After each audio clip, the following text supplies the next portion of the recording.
Donc, bonjour mes frères et sœurs, et nous sommes en ce mercredi au chapitre 9 de l'évangile de Marc, et nous allons prier notre Dieu. Notre bon Père du ciel,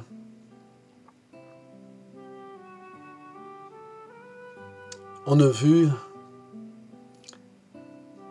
que tu as déclaré hier la race humaine incrédule,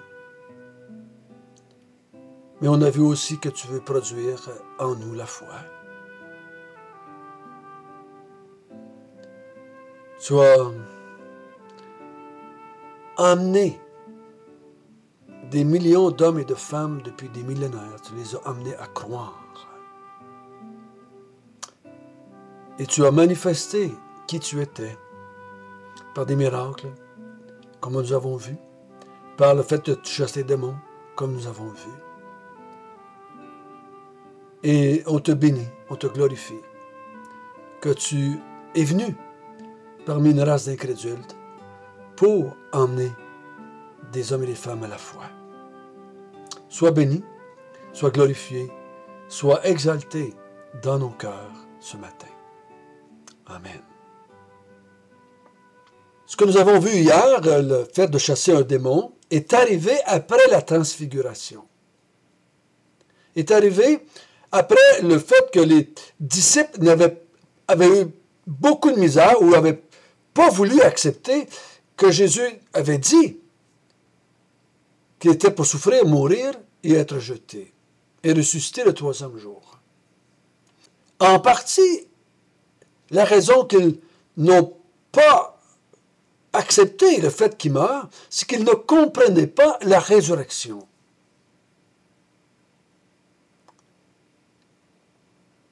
Mais ce matin, on va lire un texte et Jésus va répéter pour une deuxième fois qu'il va mourir et être jeté. Et je crois qu'il va nous donner un autre indice. Pourquoi l'être humain refuse en grande partie Jésus comme Messie, un Messie souffrant, un Messie mourant, un Messie rejeté et malmené et en croix. C'est ce que l'apôtre Paul dit, qu'un Messie en croix, c'est une folie.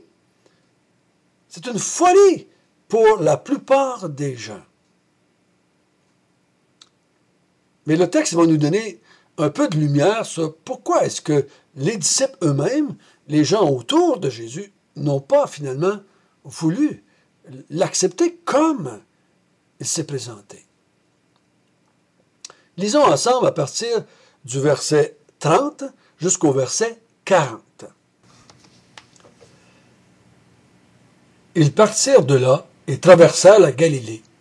Jésus ne voulait pas qu'on le sache, car il enseignait à ses disciples et leur dit, « Le Fils de l'homme sera livré entre les mains des hommes, ils le feront mourir, et 3 jours après qu'il aura été mis à mort, il ressuscitera. » Mais les disciples ne comprenaient pas cette parole, et ils craignaient de l'interroger. Ils arrivèrent à Capernaum.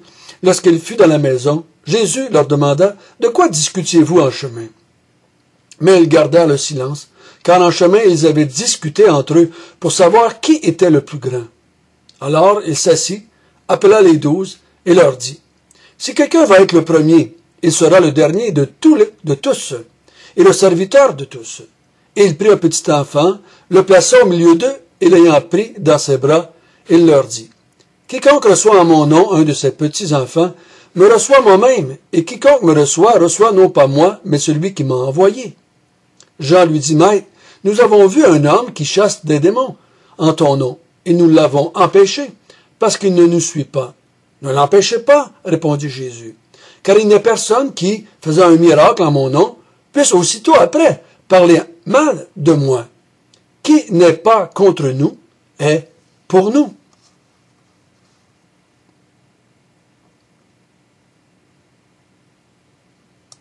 Nous ne savions pas hier où est-ce que la transfiguration a eu lieu. Nous ne sommes pas sûrs non plus dans quel endroit Jésus était quand il a chassé le démon. Mais il n'était plus seul, il était revenu vers la foule. Et on a vu à la fin de notre histoire hier qu'il est rentré dans une maison. Quelle maison? Est-ce que c'était la maison à Capernaum? Pas sûr, peut-être. Mais ici, ce qu'on est sûr au verset 30, ils partirent de là. Est-ce que c'est de Capernaum? Peut-être. Et ils traversèrent le Galilée.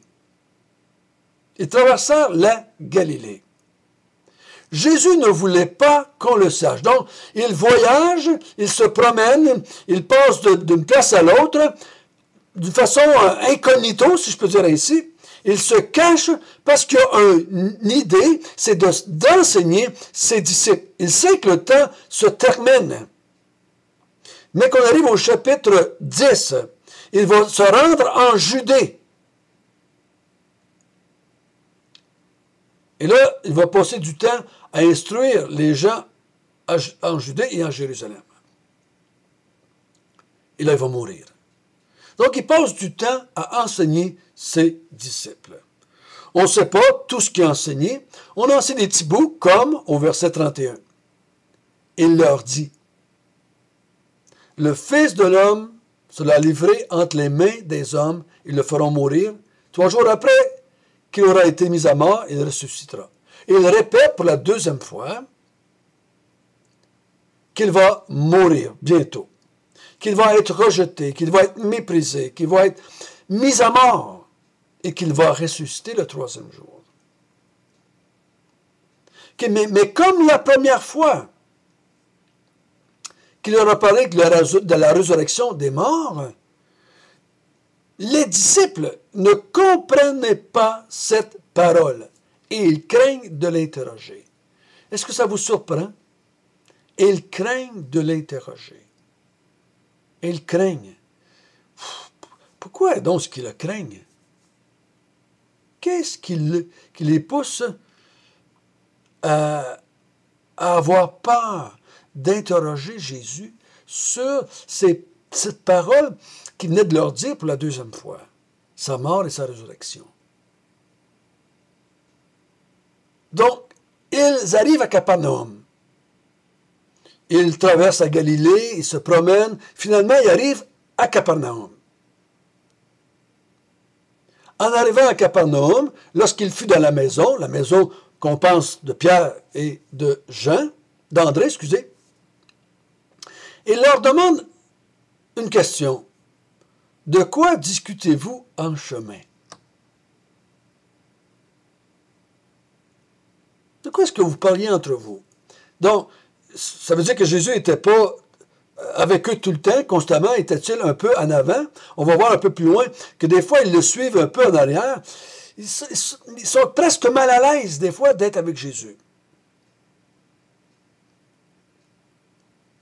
À cause de ce qu'il dit, ce qu'il fait, des fois, ils sont un peu mal à l'aise. Ils suivent un petit peu en arrière. Mais en tout cas, ils sont certaines, ne sont pas avec Jésus. Il y a certains temps que Jésus était comme seul, à l'écart, du moins. Parce qu'il leur demande de quoi est-ce que vous discutiez en chemin. Mais ils ne répondent pas, ils gardent silence. Ils ont honte, je crois. Ils ont peur de ce que Jésus pourrait leur répondre. Pourquoi? Parce qu'ils avaient discuté entre eux pour savoir qui était le plus grand. On ne parle pas physiquement, hein? Vous savez ça. On ne parle pas qui est le plus grand ici. Qui mesure 5 pieds, 6 pieds, 7 pieds. Qui est le plus grand? Non, c'est pas ça qui parle. Qui va être le plus grand dans le royaume de Dieu? Qui Jésus va-t-il placer en tête?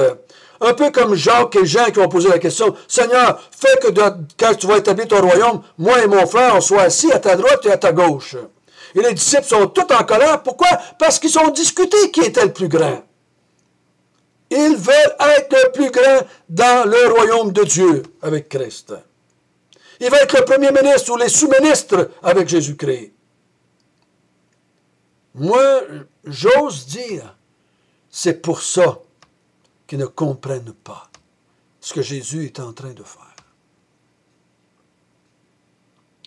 C'est pour ça qu'ils ne comprennent pas et n'acceptent pas ce que Jésus est en train de déclarer à son sujet. Parce que pour eux, le royaume de Dieu, c'est une question de prestige pour eux. Qui va être le plus grand? Qui va être assis à sa droite et à sa gauche? Qui Jésus va-t-il établir dans le royaume comme premier ministre, ou comme ministre des Finances, ou à l'éducation, ou à la santé? Qui va être le plus grand? C'est pour ça qu'ils n'ont pas compris, ou qu'ils n'ont pas accepté quand Jésus a dit la première fois, je vais mourir. Et Pierre a dit, non, ça n'arrivera pas. Parce que si tu meurs, il n'y en aura pas de plus grand. Il n'y aura pas de royaume.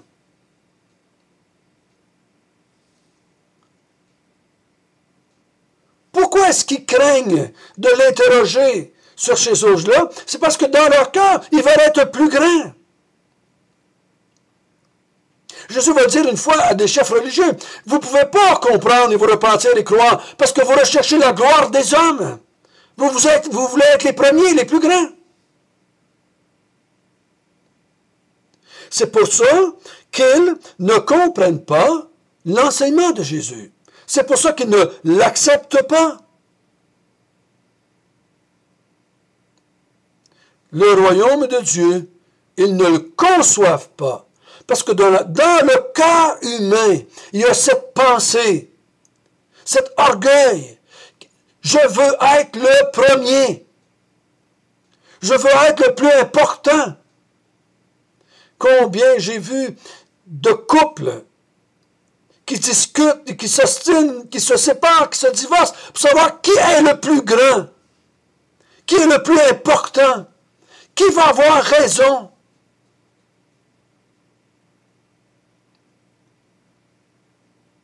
Combien de désordre et de guerre et d'animosité vient du fait que l'être humain veut être le plus grand. Hommes et femmes, c'est la même maladie. Qui veut être le premier? Et combien de fois, chers amis, Jésus va revenir à ça? Et là, pour les aider à comprendre, pour les aider à faire l'étape, il dit au verset 35, il appelle les 12. Il leur dit, si quelqu'un veut être le premier, vous voulez être le premier? Il leur a pas dit qu'est-ce qu'il avait discuté, mais Jésus le sait. Si vous voulez être le premier, il faut que vous deveniez le dernier. Si tu veux être le premier, et qu'il faut que tu deviennes le serviteur de tous, ben voyons, Jésus, de quoi tu parles là? De quoi est-ce que tu radotes là? Si tu es le premier, c'est que tout le monde te sert. Si tu es le plus important, c'est que tu as des serviteurs sous toi. Si tu es un homme riche et puissant, tu as des femmes de ménage, tu as des jardiniers, tu as des gens qui travaillent pour toi, tu as des serviteurs. Si tu es le ministre, le premier ministre, c'est que tu as des ministres autour de toi. Si tu es le président de la compagnie, c'est que tu as un paquet de cadres sous toi. C'est la pyramide. L'être humain voit le monde comme une pyramide, lui au top et les autres en dessous. Jésus dit non. Si tu veux être le plus grand dans le royaume de mon Père, il faut que tu deviennes le plus petit. Et là, il leur prend une leçon de choses. Il prend un petit enfant, il le prend dans ses bras et il dit au verset 37, « Quiconque reçoit en mon nom un de ces petits enfants me reçoit moi-même. Et quiconque me reçoit, reçoit non pas moi, mais celui qui m'a envoyé. » Et là, à partir de ce verset-là, il y a des milliers et des milliers et des milliers de gens qui ont parti des orphelinats et qui s'occupent des enfants, pensant accomplir le verset 37. Non. C'est pour ça que Jésus parle ici. Jésus n'est pas en train de dire, si je fais du bien, si je pars des organismes pour s'occuper des enfants qui sont seuls ou qui ne sont pas seuls, je fais du bien, j'accomplis la volonté de Jésus. Jésus, ici, on manque une expression qui est importante. Celui qui reçoit en mon nom un enfant. L'enfant, c'est celui qui est le plus petit. Si je reçois l'enfant dans une foule, ben, c'est pas ça qu'on pense qu'il va nous valoriser. Nous, ce qu'on veut se tenir, c'est aux côtés du premier ministre. Ça fait de moi quelqu'un d'important. C'est pas de tenir un enfant dans mes bras qui me rend important. C'est d'être cadre dans une grande société qui me rend important. C'est d'avoir des gens sous moi qui me rend important. C'est pas d'avoir un enfant, mais dis quelqu'un, si tu reçois le plus petit personne dans le monde, en mon nom, ça veut dire qu'à cause de moi, pour moi, en raison de moi, tu reçois la personne la plus petite. Tu t'occupes de la personne la plus petite. Tu me reçois moi-même. Ça veut dire que tu as compris. Tu as compris qui j'étais. Parce que tu le reçois en mon nom. Tu as compris qui j'étais. Tu vois le royaume comme je le vois. Tu vois la race humaine comme je la vois. Parce que dans mon royaume, ce n'est pas le plus grand qui est le premier, c'est le plus petit qui est le premier. Donc si tu perçois le royaume comme moi, en mon nom, tu vas t'occuper même du plus petit parmi les êtres humains. En mon nom. Pas parce que les enfants, c'est des petits anges, pas parce qu'ils méritent que tu t'occupes d'eux autres, pas parce qu'ils sont plus gentils que les gens âgés. Pas pour ça que Jésus parle ici. Mais il est en train de dire que si tu reçois un enfant en mon nom, à cause de moi, à cause de mon royaume, tu me reçois moi-même et tu reçois mon Père qui m'a envoyé. Tu as compris le royaume de Dieu. Tu as compris le genre de royaume que je veux établir. Tu as compris le genre de Christ que j'étais. Mais à cause qu'il va être le plus grand, il ne s'occupe pas des enfants. Ils veulent se tenir à gauche et à droite de Jésus. Et là, il donne un autre exemple. Il dit, au verset 38, Jean dit, « Seigneur, il y a quelqu'un qu'on a vu qui chassait des démons en ton nom, puis on l'a arrêté. » Jésus dit, « Ben non, arrêtez-le pas. N'importe qui en mon nom, encore une fois, voyez-vous l'expression revient? Si quelqu'un en mon nom chasse des démons, il ne peut pas par la suite parler mal de moi. Si en mon nom il chasse des démons, ben laissez-les faire. C'est parce qu'il a compris qui j'étais. Il a compris qu'est-ce que j'étais en train de faire. C'est en mon nom qu'il chasse les démons. Il dit, et si moi je réponds, parce que la personne n'a pas de puissance en lui-même, mais que Jésus, ou Dieu, à cause que la personne le fait au nom de Jésus, Jésus lui accorde la puissance et la force de chasser les démons. Mais cet homme-là, cette femme-là, ne peut pas se revirer de bord et parler en mal de Jésus après. Et celui qui est pas contre nous et pour nous. Quiconque fait des choses en mon nom, acceptez-le. Acceptez-le, parce qu'il le fait en mon nom.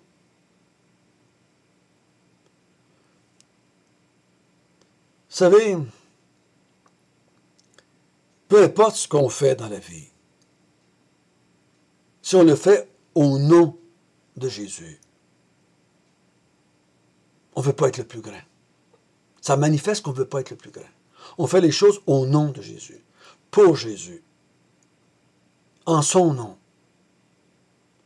Donc on veut que lui soit le plus grand, que lui soit glorifié, que lui soit exalté. On chasse un démon en son nom. On reçoit un enfant en son nom. On prêche l'évangile en son nom. On pratique un ministère dans l'Église en son nom. Pas pour être le plus grand. Pas pour être le plus grand. Quand on veut être le plus grand, on ne comprend rien. Quand on veut être le plus grand, on ne se tient pas avec les enfants. Quand on veut être le plus grand, on veut empêcher les gens qui sont des compétiteurs, si je peux dire. On veut que ce soit nous qui paraissent et non pas les autres. On fait les choses en son nom.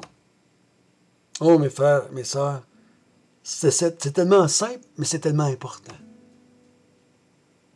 Parce qu'ils voulaient être les plus grands dans le royaume de Dieu, ils ont manifesté qu'ils n'ont pas compris quel genre de Messie Jésus était. Ils n'ont pas accepté que Jésus était pour souffrir et mourir et ressusciter. Parce qu'ils voulaient être le premier. L'orgueil humain empêche l'homme de rentrer dans le royaume de Dieu. Mon Père du ciel, merci de nous avoir instruits encore ce matin. Que tout ce que nous le faisons, nous devons le faire en ton nom.